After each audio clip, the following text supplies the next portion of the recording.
Hello friends, this is Jitendra Singh. Welcome to exam trips. Exam trips पर आप सभी का एक बार फिर स्वागत है। और आज हम स्टार्ट करने वाले हैं साइंस की क्लास नंबर 3। ऑलरेडी इसी चैनल पर हमने प्लेलिस्ट बना दी है जनरल साइंस की। तो जिन स्टूडेंट ने जो हमारी पुरानी जो वीडियोज़ हैं अगर ना देखी हों तो उन्हें जा करके देख लीजिए। उन वीडियो से आपका बहुत सारा बेनिफिट होने वाला है प्रॉपर तरीके से। और उन तीनों वीडियोज़ में हमने साइंस को बेहतर तरीके से समझाने का प्रयास किया है। और वीडियो स्टार्ट होने से पहले मैं कुछ चीज़ें पहले से ही मैं क्लियर किए देता हूँ कि ये किन किन विद्यार्थियों के लिए है। पहली बात, जो जो विद्यार्थी 6 to 12 तक यानी जो 12 तक के विद्यार्थी हैं वो उनके लिए है। यानी 6 से जो 12 तक के जो अभ्यर्थी हैं, मतलब अभ्यर्थी नहीं उन्हें विद्यार्थी बोलते हैं। अभ्यर्थी वो होते हैं जो बड़ी बड़ी परीक्षा देते हुए अभ्यर्थी बोलते हैं, विद्यार्थी नहीं। विद्यार्थी मतलब विद्याधर अर्थी यानी जो विद्या का अर्थ ग्रहण करता है। ठीक है। अब के साथ साथ हम बात करने वाले हैं, इससे आपका है यूपी टेट वगैरह है, साइंस में आती है।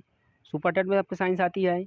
और यूपीपी है, उत्तर प्रदेश पुलिस। और एसएससी जीडी है, इसमें भी आपको पूछा जाता है। बैंक है, रेलवे है, एसएससी जीडी है, एसएससी एमटीएस है। मतलब बहुत सारी जो एग्ज़ाम होते हैं ऑलरेडी देश में, ऐसा कोई नहीं है पेपर जिनमें साइंस ना पूछा जाता हो। तो मेरा कहने का अर्थ यही है कि साइंस सभी के लिए इम्पोर्टेंट है, कंपलसरी है, हो जाता है। अब मैं बात करूँ, इसमें हम ये भी बात करेंगे कि इस क्लास से आपके टोटल कितने नंबर ऑफ क्वेश्चन, कितने प्रश्न आपके एग्जाम में बन सकते हैं, हम प्रॉपर तरीके से उनको बताते हुए समझाते हुए आपको चलेंगे। अब मैंने एक कॉन्सेप्ट बताया था कि कौन तैरेगा और कौन डूबेगी। ठीक है। इसके साथ साथ अगर आप इस वीडियो के लास्ट तक में अगर आप वॉच करेंगे तो इस वीडियो से आपको बहुत सारा बेनिफिट होगा। इसके साथ साथ इस प्रश्न से जितने भी बनेंगे आपके सवाल, मैं ऑलरेडी सबों को बताता चलूँगा। प्रॉपर तरीके से हम स्टार्ट करते हैं। अब मैंने कल बताया था कि वही वस्तु तैरेगी जिसका घनत्व कम होगा। ठीक है।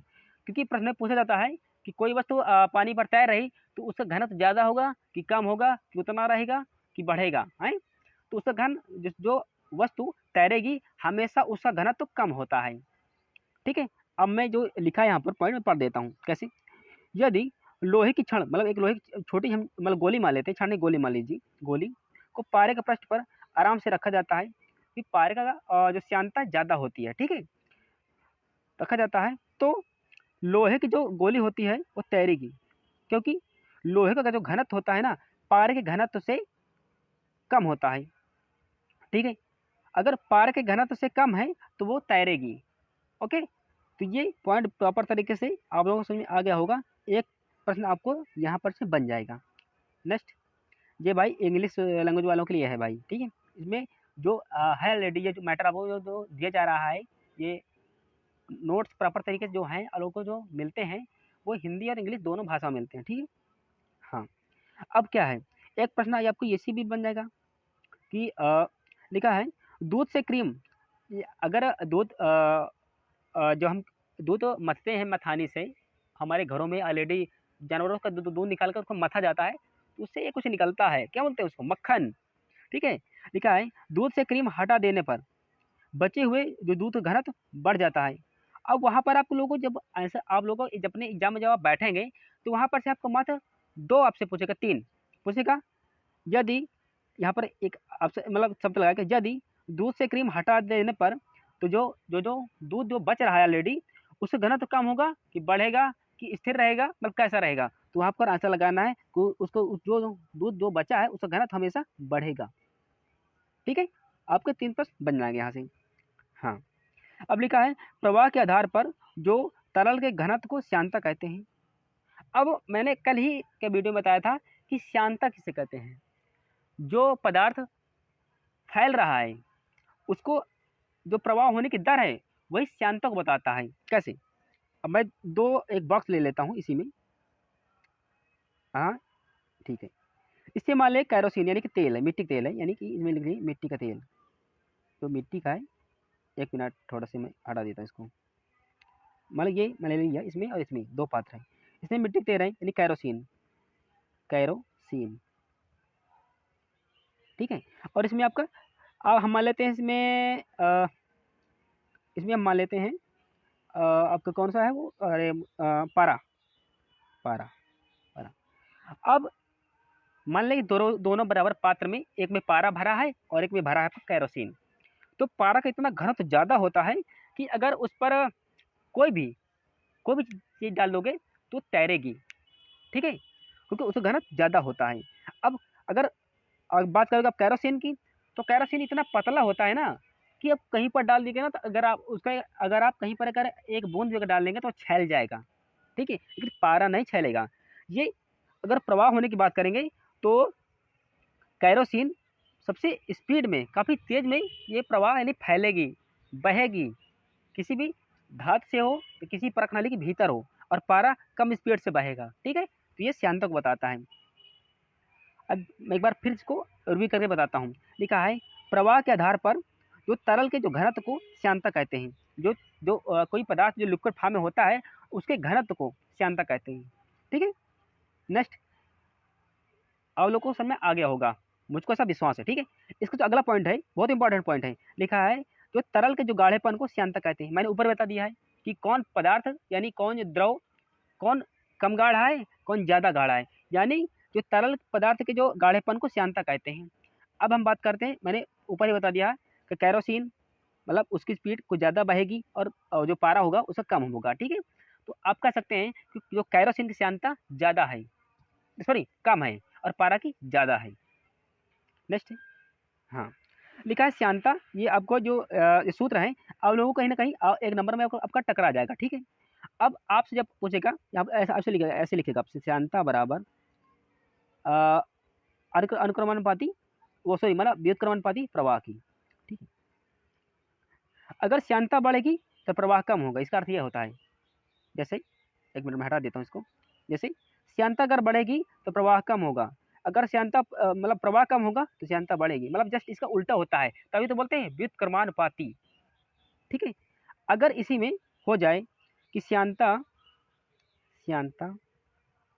अनुक्रमानुपाती प्रवाह की, तो क्या होगा, यानी जितनी श्यानता बढ़ेगी जितना श्यानता होगी प्रवाह भी उतना फास्ट बढ़ेगा, ठीक है। जिसका घनत्व ज़्यादा होगा उसका प्रवाह भी उतना मतलब वो होगा कम होगा, ठीक है। श्यानता ज़्यादा तो प्रवाह भी ज़्यादा, इसका इसी सूत्र से यह मालूम पड़ता है। लेकिन जो आपको प्रॉपर तरीके से जो ये आपको प्रॉपर जो सूत्र है इसमें क्या है, श्यानता व्युत्क्रमानुपाती होती है प्रवाह की, ठीक है। अगर किसी मतलब कि मान लेते पदार्थ है, अगर हम पारे की बात करते हैं, अगर की श्यानता बढ़ेगी तो इसका प्रवाह घटेगा, ठीक है। अब बढ़ते हैं हम आगे, इसको ध्यान रखिएगा, आपको कहीं ना कहीं आपको एक नंबर में से ये आपका एक प्रश्न बनेगा। नेक्स्ट लिखा है श्यानता का मतलब श्यानता का जो मात्रक होता है इसको हम अब मापेंगे पॉइज में, ठीक है। पॉइज वो कौन सा पॉइज, वो पानी वाला पॉइज नहीं, वो दूसरा पॉइज, ये मात्रक वाला है, मापते हैं, ठीक है। लिखा है तरल दो ही फार्म में होता है, मतलब और बहुत सारे फार्म होते हैं। अगर मैं पानी की बात करूँ तो ठोस द्रव गैस तीन अवस्था में पाया जाता है। ठोस कार्बन डाइऑक्साइड, ठीक है, द्रव वाटर आपका जो इसको बोलते हैं, गैस वाष्प आप जिसको बोलते हैं, ठीक है। तो ये पानी ऐसा एक है जो तीनों अवस्था में पाया जाता है। अब हम बात करते हैं तरल, तरल में गैस आ जाता है और द्रव आ जाता है, ठीक है। नेक्स्ट बढ़ते हैं। लिखा है गर्म करने पर सभी द्रव की श्यानता घटती है। अभी जब कोई पदार्थ जब हम गर्म करते हैं तो उसकी श्यानता घटती है, केवल द्रव प्रोटीन जो द्रव आपके जो प्रोटीन जो खाने वाले होते हैं कि जिनकी श्यानता बढ़ती है। अगर इसके दो अपवाद भी हैं, ऐसा नहीं है, कैसे, अगर आप कोई भी पदार्थ अगर गर्म करेंगे यानी गर्म करने पर द्रवों की श्यानता घटती है, ठीक है, लेकिन केवल जो प्रोटीन जो आपको खाने वाले जगह का घी है, ठीक है, और आपका क्या बोलते हैं उसको डालडा, उसको पहला उसका नाम आता था, हाँ डालडा रख लेते हैं क्योंकि डालडा ठंड में जम जाता है, ठीक है। तो केवल द्रव प्रोटीन जिसकी श्यानता बढ़ती है। अब इसमें कौन कौन से दो उदाहरण हैं, जैसे द्रव प्रोटीन कौन कौन से हैं, ये हैं अंडे की प्रोटीन और दूध की प्रोटीन। अब कैसे ये दो मतलब अपवाद हैं, ठीक है, आपसे अपवादे वो पूछेगा जानबूझ करके कि आप वहाँ पर फंस जाएंगे ऑलरेडी, इसलिए, ठीक है। अब कैसे, आप जो आमलेट खाते होते हैं, जो मतलब कि शौकीन होते हैं अंडे या मुर्गी को या फिर आर्टिफिशियल अंडा हो, आप जब कभी उसको गर्म करेंगे ना तो अब ऐसे आपको महसूस करेंगे तो लगेगा कि हाँ, किधर पानी भरा हुआ है किसी अंडे के अंदर, ठीक है। लेकिन आप जैसे उसको आप किसी गर्म पानी पर आप ऐसे भी गर्म स्थान पर रखेंगे तो वो ठोस बदल जाएगा, ठीक है। तो केवल द्रव द्रव में मतलब दो ही इसके अपवाद हैं, कौन से? अंडे का प्रोटीन है और दूध की प्रोटीन है। अब दूध की प्रोटीन कैसे बढ़ेगी वो हम बताते हैं। जैसे ठीक है, आप लोग के पास घरों में ऑलरेडी घी होता है खाने के लिए, ठीक है। अब कोई अब ये हो कि आप उस घी को जो ठोस रूप में बना है, आप उसको तवे पर डाल दीजिए और थोड़ा सा उसका गैस उसकी ऑन कर दीजिए। देखा, उस छोटे से टुकड़े से बहुत सारा द्रव निकलेगा, ठीक है। तो केवल दो ही ऐसे प्रोटीन होते हैं जो कि जिनकी श्यानता बढ़ती है, ठीक है। इसके साथ साथ और भी एग्जाम्पल देखने के लिए मिल जाते हैं। जैसे कि हम बात करेंगे दूध की प्रोटीन में इसकी क्या बोल देंगे, घी की ही, तो ठंड में ये जम जाता है, ठीक है। लेकिन जैसे ही गर्मी आएगा, ये गर्म टेम्परेचर पा करके ये पिघल जाएगा और ये द्रव का रूप धारण कर लेगा। इसके दो अपवाद हैं, इसको ध्यान रखिएगा, आपसे यही प्रश्न पूछेगा, ठीक है। मुझको नहीं लगता कितना समझाने के बाद आप लोगों को समझ में ना आया होगा, ठीक है। आ रहे हैं एक लोग बुला रहे हैं, ठीक है। लिखा है गर्म करने पर सभी पदार्थों की श्यानता बढ़ती है, ऐसा मैक्सिमम होता है। आ रहा है, रुक जाओ। गर्म करने पर सभी गैसों की श्यानता बढ़ती है, ठीक है। लेकिन केवल दो ही अपवाद हैं। एक मिनट, हाँ,